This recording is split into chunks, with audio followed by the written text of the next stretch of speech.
1 dari 5 remaja mengalami gangguan mental. Stigma sosial yang membuat mereka dicap lemah saat mencari pertolongan.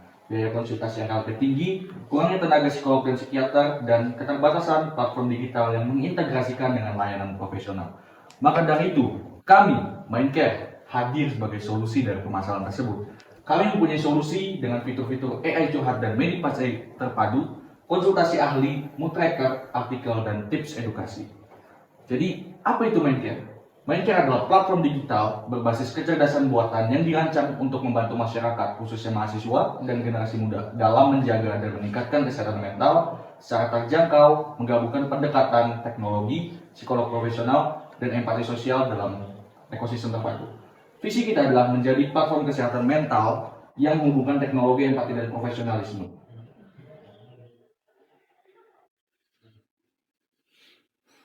Oke, berikutnya adalah paket size dari hasil riset kami. Seluruh penduduk usia produktif generasi muda pada usia 15 hingga 24 tahun di Indonesia, yaitu sebanyak 40,3 juta jiwa, kami akan masukkan ke dalam tahapnya. Lalu untuk sumnya, di sini ada 9,9 juta mahasiswa aktif di perguruan tinggi Indonesia yang menyadari kebutuhan akan konseling namun terkendala aksesnya. Lalu yang terakhir untuk SOM atau Serviceable Obtainable Market, yaitu ada 330.000 mahasiswa di Universitas Mitra Awal dan early adopters yang mencari layanan anonim dan terjangkau. Baik, selanjutnya kita akan masuk ke produk fitur, di mana fitur-fitur ini akan ada pada aplikasi yang Mindcare kita.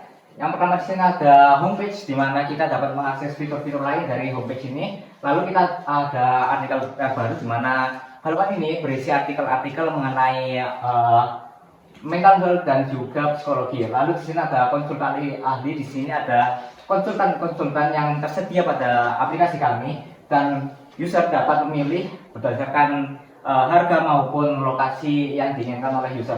Lalu di sini ada mood tracker. Di sini user dapat input mood berdasarkan mood mereka saat ini.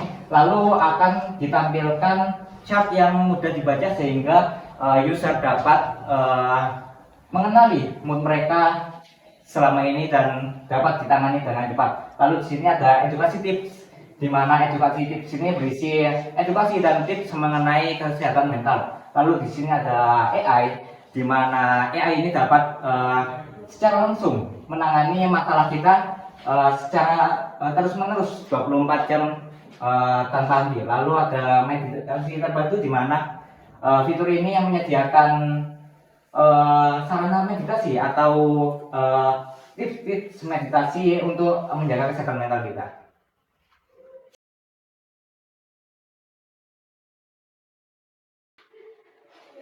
Oke, langsung kita ke BMC, ke Business Model 4. Di sini kita mulai dari key partners dulu, yang mungkin yang paling penting dulu. Di sini key partners kita ada psikolog, psikiater. Lalu ini ada integrasi sama Universitas Erlangga sendiri, yaitu ada Fakultas Psikologi dari sisi universitasnya. Lalu ada provider cloud dan cyber security, komunitas mental health, dan UKM atau BM. Lanjut ke customer relationship. Di sini ada self service melalui AI chat tadi yang seperti sudah dijelaskan. Ada schedule professional consultation dan juga student support plan. Lanjut untuk key resource-nya itu ada aplikasi mobile, AI emotional support engine, network psikologi dan psikiater sertifikasi dan lain-lain. Lalu di sini ada value proposition-nya. Value proposition-nya itu yang pertama itu ada akses konsultasi kesehatan mental lebih terjangkau dan juga fleksibel. Lalu ada teman curhat AI 24/7 yang seperti tadi sudah dijelaskan pada fiturnya. Dan lain-lain. Selanjutnya kita masuk ke revenue streams. Di sini ada subscription bulanan. Jadi untuk premium dan monetisasinya itu ada subscription bulanan. Pay per session konsultasi psikolog atau psikiater dan juga paket psikologi kampus bersubsidi untuk mahasiswa terutama. Lalu di channel saya ini ada media sosial. Yang pertama itu ada TikTok, Instagram, Twitter atau X sekarang namanya. Lalu ada kampanye edukasi dan komunitas kampus serta ada kolaborasi dari sisi universitas, UKM atau organisasi mental health. Kita lanjut ke keuangan ini, ada cost structure, jadi ada biaya development yang pasti dan juga maintenance pasti. Lalu ada untuk menggaji psikolog dan psikiater dan juga komunisi per sesinya. Lalu ada server, hosting, dan AI compute-nya untuk keamanan data dan lain-lain. Ya, lanjut ke key activities terakhir. Ada pengembangan dan juga maintenance aplikasi, dan juga ada pelatihan AI berbasis emosional NLP. Jadi kita main NLP di sini dan juga cek empati model. Dan lain-lain. Mungkin sekian untuk BMC-nya. Oke, di sini kita lanjut ke bagian traction. Jadi di sini ada market validation. Di proposal kami itu ada jadi 67% mahasiswa Indonesia itu ada datanya itu membutuhkan layanan konseling untuk mental health mereka. Lalu di sini ada angka juga di sini 20% itu jadi kampus yang memiliki psikologi tetap itu hanya sekitar 20%. Nah, di sini angka 90% itu apa? Itu terkait prototip kita sampai video ini di presentasikan dan pitch deck-nya ini. Prototip kita itu sudah hampir selesai sekitar 90%. Nah, prototip fitur yang udah jadi itu apa aja? Yang pertama itu ada AI curhat, ada psikolog kampus dan juga konsultasi profesional. Struktur tim di sini ada CEO, yang pasti COO, CTO, CFO, CPO dan juga CDO. Di sini ada perkiraan dari revenue projection kita untuk tahun kelima di angka 32,1 triliun. Di tahun pertama ada sekitar 780 juta, tahun kedua sekitar 4 miliar, di sini 49 miliar tahun ketiga.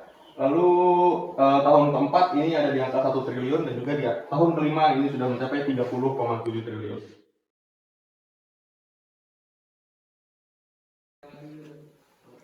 Lalu, strategi Mindcare untuk masuk ke market telemedicine di Indonesia adalah dengan memposisikan brand kami sebagai solusi kesehatan mental paling terjangkau untuk mahasiswa di Indonesia dengan menggabungkan konsultasi profesional dengan teman curhat AI.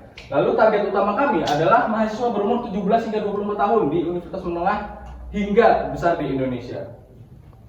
Awareness strategi yang kami bangun adalah dengan campaign mental health for students di media sosial. Lalu ada kolaborasi dengan key opinion leader dengan influencer terkait, lalu ada edu konten di TikTok dan Instagram. Lalu untuk menambah awareness kita atau mahasiswa-mahasiswa yang ada di kampus-kampus tersebut, kami akan menambahkan TikTok dan Instagram Ads. Lalu kami akan menjalankan search engine optimization dan in-app retargeting.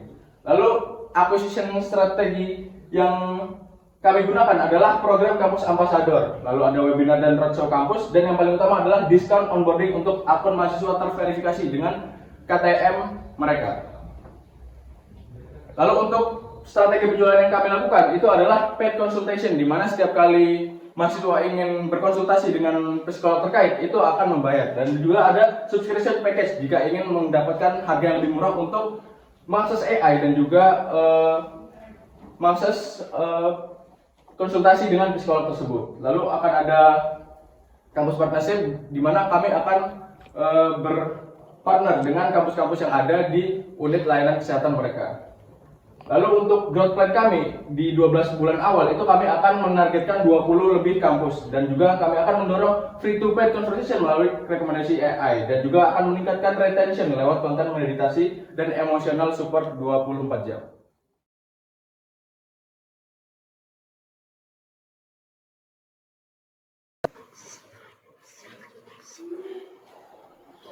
Oke, selanjutnya untuk competition, kami sudah mapping 4 aplikasi serupa yang menyediakan layanan konsultasi. Di sini ada Relief, Bicarakan.id, Calm, dan aplikasi kita sendiri yaitu Mindcare.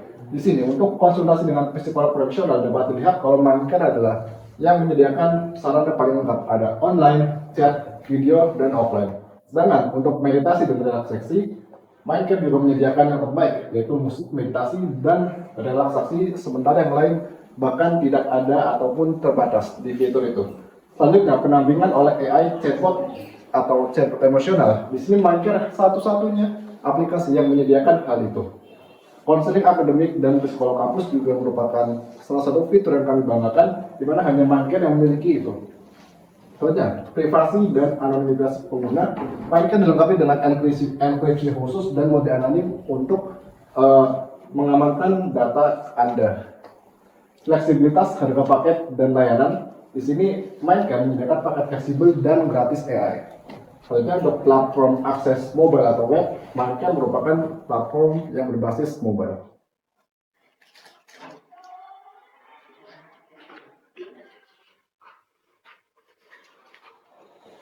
Oke, jadi kita bakal lanjut ke bagian financial projection. Apakah Mindcare ini memiliki potensi finansial yang sangat kuat atau mungkin malah hancur di masa depan? Nah, di sini kami sudah memapping dengan proyeksi keuangan 5 tahun ke depan. Di sini dapat lihat revenue dalam 5 tahun kita bisa mendapatkan sebesar 32,1 triliun yang merupakan angka yang sangat besar. Tapi sebenarnya itu sumber uangnya dari mana ya? Nah, di sini itu kita sudah memiliki 3 engine utama seperti yang disebut sebelumnya, yaitu dari konsultasi paper session, lalu ada subscription, lalu di sini juga ada campus partnership. Dengan masing-masing kalau dari session ini kita mendapatkan komisi sebesar 5.000 per sesi, lalu di session ini ada 25.000. Lalu dari campus partnership kita mendapatkan 1,5 dari setiap kampus selama per bulannya. Nah, tapi sebenarnya apakah untuk mengalami modal sangat tinggi? Kalau misalnya dari angka-angka yang sudah kami dapatkan, di sini kami bakal BEP pada bulan ke-13 dengan kita pada mendapatkan laba bersih pertama kali di angka positif. Selanjutnya kita akan bagian ROI atau return on investment sebesar 151%. Itu merupakan angka yang sangat tinggi yang dapat meyakinkan investor juga. Lalu dari semua modal yang ditaruh itu kapan bakal balik modal? Nah, di situ kami balik modal pada bulan ke-21 atau selama 1 tahun 9 bulan. Ini merupakan waktu yang cukup singkat juga, lumayan untuk balik modal. Dengan dan juga NPV kami pada masa depan itu sebesar 20 triliun yang merupakan angka positif sehingga ini layak dijalankan bisnisnya. Nah, as and use of fund. Sebenarnya seberapa besar sih dana yang kalian butuhkan sih? Nah, dana yang kami butuhkan itu ada sebesar 3,4 miliar. Nah, ini untuk apa saja? Kami sudah menghitung semua proyeksi anggarannya untuk untuk membangun bisnis ini, mulai dari operational expenditure dan juga capital expenditure. Nah, 3,4 ini sebenarnya apakah dari sini doang? Tidak. Kami mengambil dari capital expenditure dan operasional sampai kami benar-benar bisa memiliki fondasi finansial yang kuat. Dengan jumlah uang 3,4 miliar, kami bisa menjalankan bisnis ini sehingga mendapatkan keuntungan seperti sebelumnya tadi.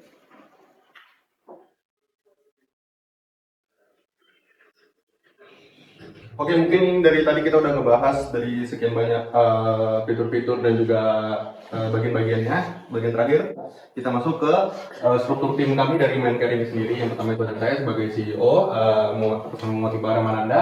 Lalu ada Operation COO dengan teman saya namanya Jakian Muhammad Elsera. Lalu dari sisi teknologi ada Dava Fajar Bagaskara.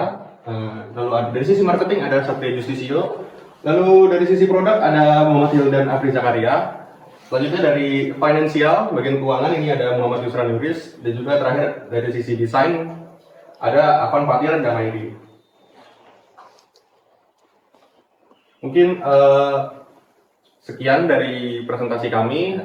Akhir kata, semoga Bapak Ibu yang mendengarkan video deck ini atau teman-teman sekalian dapat berpartisipasi dalam menggerakkan atau menyelesaikan masalah mental health di Indonesia melalui aplikasi Mindcare ini. Wassalamualaikum warahmatullahi wabarakatuh.